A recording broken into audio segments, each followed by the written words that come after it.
On this edition for Saturday, May 12th, Iraqis go to the polls for the first time since the defeat of ISIS. In our signature segment, mothers raising their babies while doing time in prison. And what's behind the decision of music streaming services to stop hate content? Next on PBS NewsHour Weekend. From the Tisch WNET studios at Lincoln Center in New York, Sreenivasan. Good evening and thanks for joining us. With the U.S.-North Korea summit now set for June 12th in Singapore, North Korea says it will destroy an underground nuclear test site less than 2 weeks from now and will invite journalists as witnesses. North Korea's foreign ministry said tunnels at the site will be blown up sometime between May 23rd and 25th, depending on weather conditions. Research facilities will also be destroyed. North Korea said it would invite and escort journalists from 5 countries, the United States, South Korea, China, Russia, and Britain, to cover the event. There was no mention of allowing weapons inspectors or nuclear experts at the site. President Trump's lawyer, Rudy Giuliani, is walking back his statement that the president, quote, denied the merger of AT&T and Time Warner. This morning, CNN reported that Giuliani now says that the president didn't interfere in the proposed $85 billion merger. In an interview yesterday with the Huffington Post that focused on payments the president's longtime personal lawyer Michael Cohen received from corporations including AT&T, Giuliani said the president denied the merger. They didn't get the result they wanted. Cohen received $600,000 from AT&T for advice, a payment AT&T CEO called a big mistake. Oklahoma Governor Mary Fallin, a Republican, vetoed a controversial gun rights bill late last night and signed another on faith-based adoption services. Fallin vetoed a bill that would have allowed adults to carry firearms without a permit or training, angering the National Rifle Association, but pleasing the State Bureau of Investigation. The governor signed a law that protects faith-based organizations that refuse to place children in LGBTQ homes. Freedom Oklahoma, an LGBTQ rights group, is threatening to sue the state over the measure. The Kilauea volcano on Hawaii's Big Island is still erupting, and now there are new concerns about what comes next. Scientists are warning that lava levels inside the volcano may drop below the water table, which could create a volcanic steam-driven eruption. Hawaii civil defense officials say that could send boulders as large as refrigerators half a mile into the air, along with 20,000-foot ash plumes. The Hawaii National Guard says it is prepared to rescue some 2,000 people by convoy, troop vehicles, or helicopter.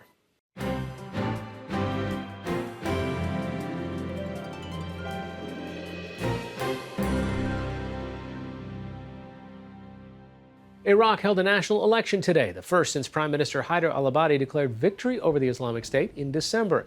Results are expected within the next 2 days, but it will likely be months before a prime minister is chosen and a new government is formed. For some analysis of what's at stake, I'm joined via Skype from Baghdad by New York Times bureau chief Margaret Coker. Thanks for joining us. So the good news is that we haven't seen any widespread violence or attacks. That was something the country was concerned about for today. Right. It's a pretty amazing, actually. In 2014, a third of the nation had been overrun by Islamic State. People were talking about the end of Iraq. And now we've had a national election, almost no violence, a few irregularities, but people were pretty free to come and vote as they chose. What did you or your reporters see out of the polling stations today?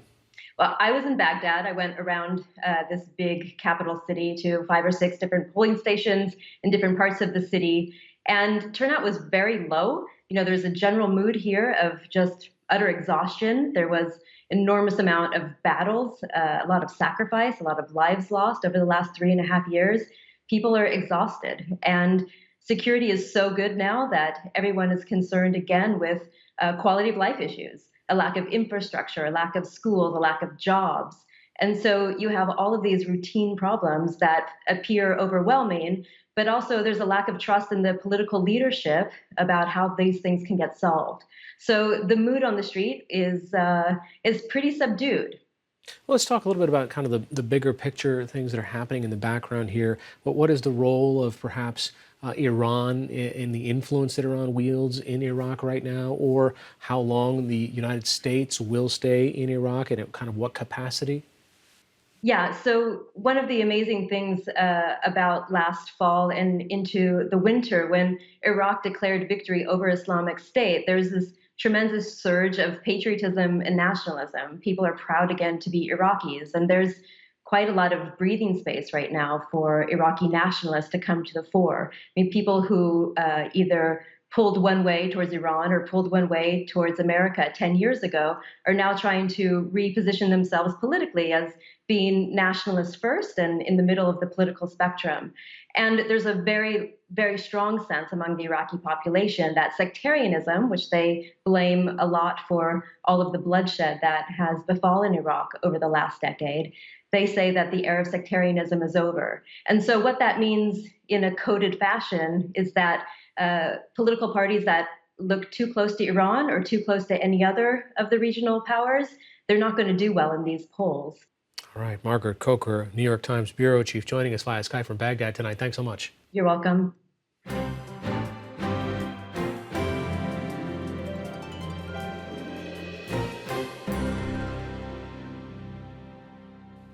When a pregnant woman goes to prison, most often she has to give up her baby to a relative or another caregiver until she finishes serving her sentence.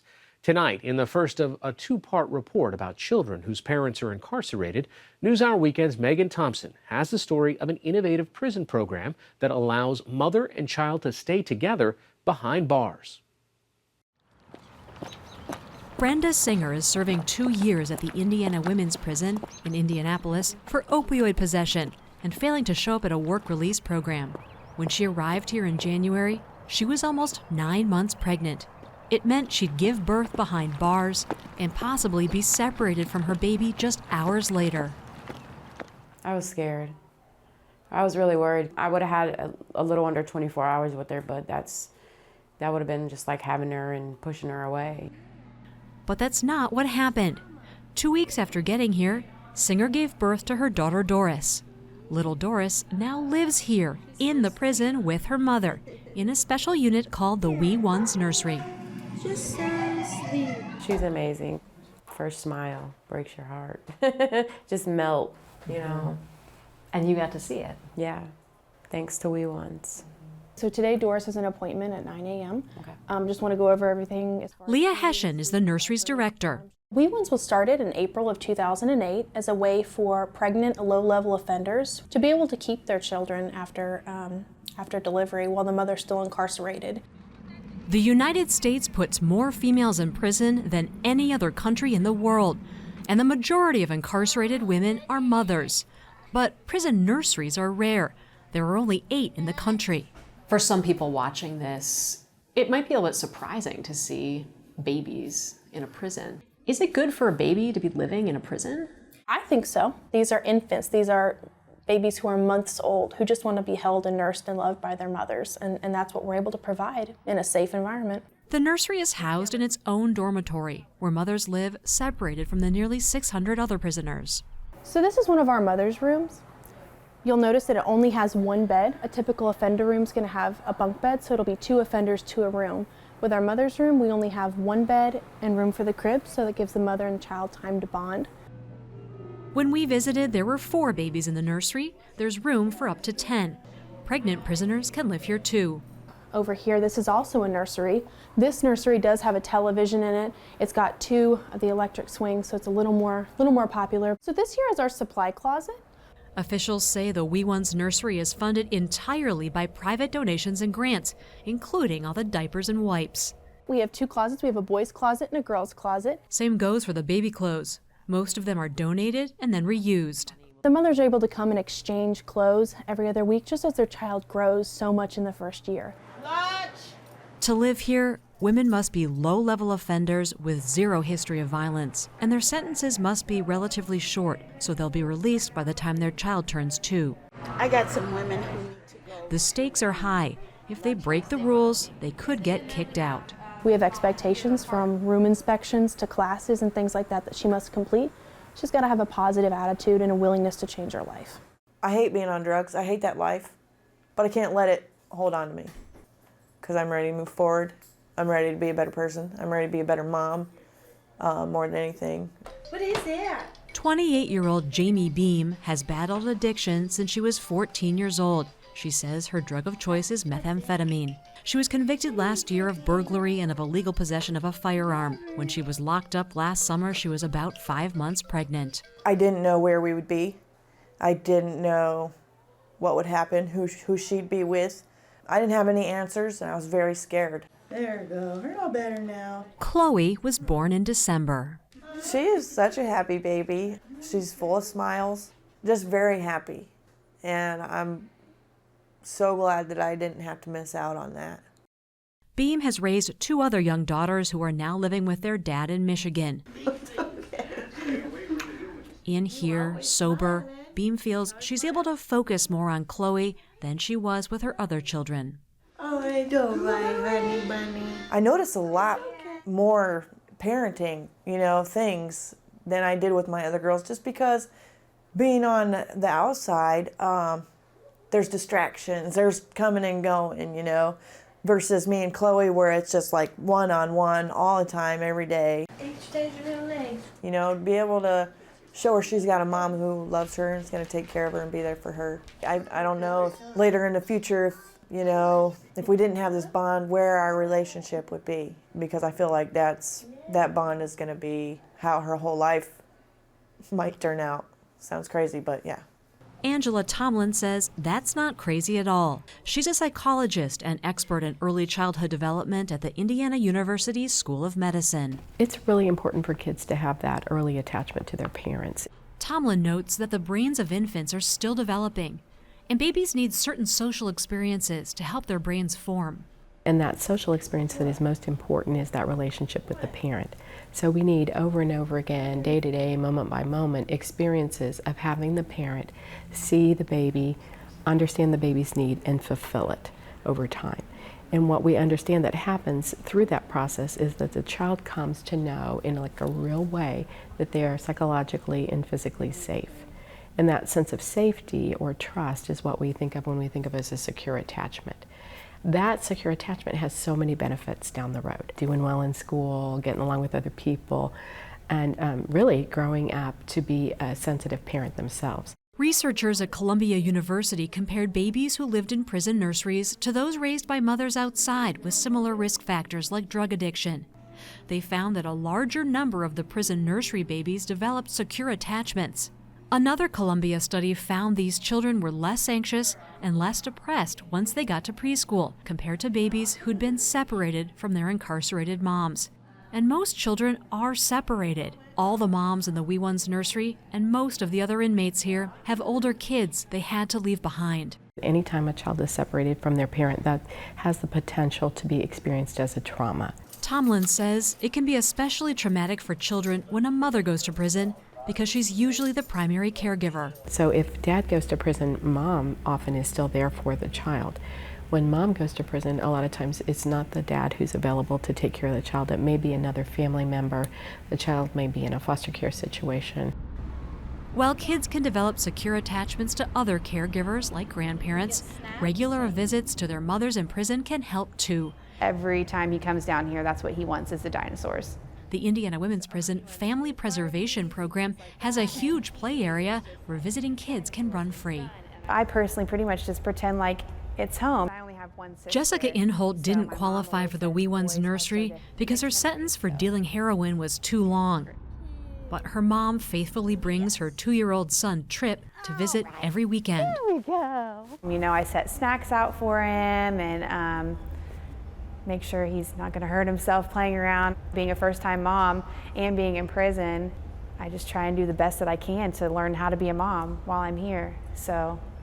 Playrooms like this one go a long way towards helping moms develop and maintain relationships with their children, says Angela Tomlin, especially compared to typical prison visiting rooms where prisoners often can't hold their children or even might be sitting behind glass. The child needs to see the parent as a caregiver. So we need an environment where the child can behave in a typical way and the parent can have opportunity to respond to the child in a typical way. Hi, baby.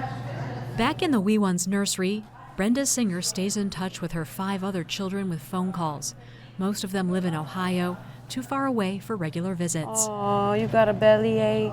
Singer, who's been incarcerated at least 4 times before, tries to call every day. I hope you feel better. I do worry about them having trust with me. My oldest daughters, I had quite a bit of confrontation with them because they just felt like, we're tired, Mom. So either get it right this time, or you're not gonna be my mom. Pretty much is how I got it. So it hurts them. Not only do we do time, but they do. So we let them down. I let them down, I should say. Doing time in the nursery is supposed to give moms the chance to turn things around, and proponents of this program say it can help make that happen. A 2013 study by the University of Indianapolis followed women who spent time in the wee ones nursery. Compared to women separated from their babies, they were about half as likely to return to prison within their first year of release. To make sure the new moms can go to therapy and classes, there's childcare provided by other low-level offenders who live on the unit too. While her baby's looked after, Jamie Beam attends a Cocaine Anonymous group, a 12-step program, and culinary arts classes. The prison also offers prenatal, postnatal, and parenting classes. Because I feel like if I weren't to be with her, I'd probably not be able to work on myself as quick as I have been. Just because I feel like I would be missing a very important time of Chloe's life. Brenda Singer is going through a rehabilitation program here too. You've been incarcerated before. Right. Is there something about this time, this place, this stay that means you're going to turn it around? Oh yeah. I missed a lot. I'm gonna miss my grandson's birth, and that tears me up. But I made those choices. So if this wasn't a smack in the face, I don't know what would be. When Doris is older, when she's grown up, what are you gonna tell her about this chapter of her life? That mom learned a lot just by having her with me. She's my coach. As I call her, she's my boss right now.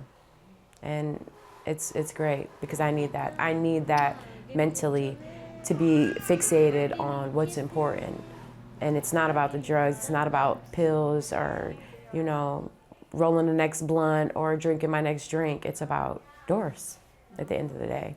And all day, it's about her.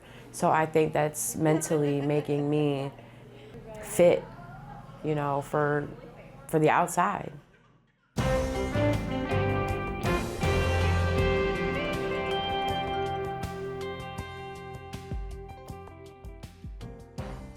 This week, the music streaming service Spotify removed R&B singer R. Kelly from its playlists, which means fewer listeners will discover or hear his music. Why R. Kelly? In part because of the online campaign #MuteRKelly. There are demands for investigations into allegations he abused women of color over the past 20 years. Kelly performed last night in North Carolina. The singer is not currently charged with any crimes. Spotify cited its new hate content and hateful conduct policy as justification. And other streaming services have also removed R. Kelly from playlists, although his music is still available on these platforms. Joining me now is Joan Salzman, senior reporter for CNET, who is following this issue. This isn't necessarily a conversation about R. Kelly, but really about the step that Spotify has taken. What makes this such a big deal? Well, for one, Spotify is the biggest streaming music service at a time when music streaming is becoming the most popular, most common way that people are listening to music. So it's a stake in the ground, a very definitive step that it will make editorial judgments about not only the content of music, but the conduct of the artist itself. And those judgments can have real repercussions on artists' livelihood. There's a part of their policy that I want to pull out. It says, what about hateful conduct by an artist? It says, we don't censor content because of an artist or creator's behavior, but we want our editorial decisions, what we choose to program, to reflect our values. When an artist or creator does something that's especially harmful or hateful, for example, violence against children and sexual violence, it may affect the ways we work with or support that artist or creator. That's a portion of this conduct policy that they changed. That seems well and good, but what is the threshold for when it's determined that someone actually did something? If he hasn't been convicted of a crime, usually you can say, well, this is a criminal conviction. A jury of your peers have found that you did this wrong. This isn't that.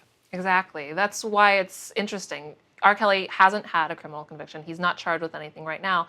And there's another artist that they have also said at the same time that they're not going to be promoting. He hasn't been convicted of any crime either. So what it does, even though it makes a firm stake in the ground that Spotify is willing to exert this editorial judgment, it muddies the waters about what that judgment is and how they're going to be applying it. And what kind of revenue are we talking about when, I mean, on the one hand, artists always complain that they're getting such little money from royalty, but if you're not somebody who's like R. Kelly and who's still touring, how much does Spotify actually end up helping your music? Spotify is not critical, but it's a crucial element to an artist's livelihood, especially as consumption of music migrates over to streaming rather than getting an iTunes download or buying a CD. Touring, of course, is a giant element to help how artists make money, but that recurring revenue comes from more often streaming. And in the case of Spotify, it's the biggest streaming subscription service. And its subscriptions pay a lot better than if you were to stream an R. Kelly song on YouTube and just watch the video, but listen to the song. That pays a lot less than what you would get paid as an artist if a subscriber listens to your music. There's a long list of artists whose behavior we have either tolerated or set aside to enjoy their music, right? So what is the kind of, how far back do they go? Now, is Spotify willing to put all of these different artists and all of that music off of their playlists if that's the step that they're willing to take? These popular playlists, they can make and break artists. And so if Spotify is going to use conduct as a decision-making tool in whether or not they want to promote an artist, then it raises questions about, will the artists that become huge be different? Will we have different art because of these decisions? All right, these are all important questions. Joan Salzman from CNET, thanks so much for joining us. For a longer conversation on music streaming services and hate content, visit our Facebook page at facebook.com/newshour.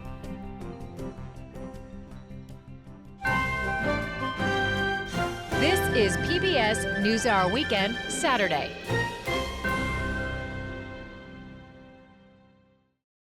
A British-based human rights group says the Israeli airstrikes on military targets in Syria this week killed 42 people, including 19 Iranians. Israel said it attacked suspected Iranian military outposts in Syria in response to what they say was a barrage of Iranian rockets launched into the Israeli-occupied Golan Heights the day before. German Chancellor Angela Merkel visited the Basilica of St. Francis in Assisi, Italy today, where she received the Franciscan Order's Lamp of Peace for her work protecting Syrian war refugees. Chancellor Merkel called the civil war in Syria one of the greatest humanitarian crises of our time and called on the international community to help end the war. She said President Trump's decision to pull out of the Iran nuclear deal makes the Middle East situation even more difficult.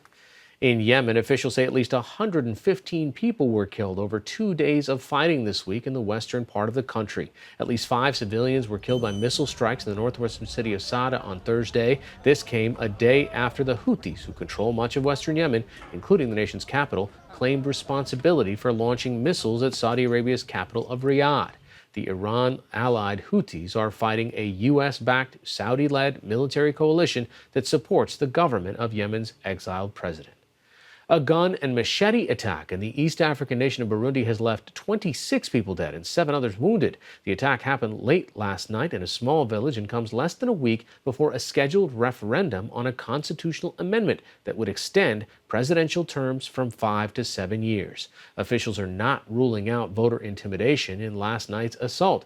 When Burundi's President Pierre Nkurunziza ran for a third term in 2015, his victory was met with violent opposition. A yes vote would allow Nkurunziza to run for 2 more consecutive terms, possibly extending his rule to the year 2034.